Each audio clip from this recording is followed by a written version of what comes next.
5 वर्षापासून तर इथं लाईटच नाही आहे कसल्याही प्रकारची.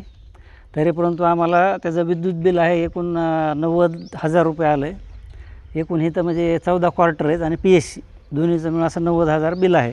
त्याची आम्ही त्यांना विचारणा केली आणि लेखी हे असे बिलं आले आहेत आम्हाला प्रत्येक क्वार्टरचे. आणि नंतर मग त्याची विचारणा आम्ही केलेली आहे. बाबा आमच्याकडं लाईट नसताना कसल्याही पद्धतीचं मीटर बसवलेलं नाही आहे, तरी परंतु आपण आम्हाला लाईट बिल कसं काय दिलं. त्याचा पाठपुरावा आम्ही केला, परंतु आम्हाला MSEBीतून कसल्याही प्रकारचं त्याचं आणखी प्रत्युत्तर त्यांनी आम्हाला दिलेलं नाही आहे. कनेक्शन वीज जोडणी करण्यासाठी मी वारंवार त्यांना म्हणजे पत्र दिले आहेत MSEBीला. तरी परंतु त्यांनी पत्राचा थोडासुद्धा विचार न करता अद्यापपर्यंत लाईट दिली नाही. परंतु त्यांनी बिलं मात्र आम्हाला आमच्या हवाली केलेले आहेत किंवा आम्हाला देण्यात आलेले आहेत 90,000ची एकूण.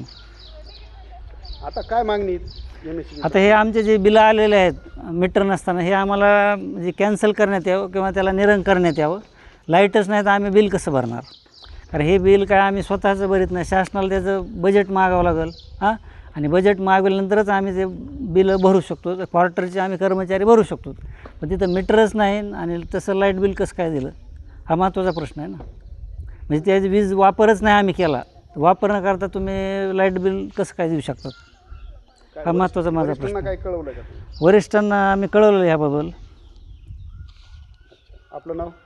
माझं नाव डॉक्टर मदन काकड, वैद्यकीय अधिकारी, प्राथमिक आरोग्य केंद्र, चराटा.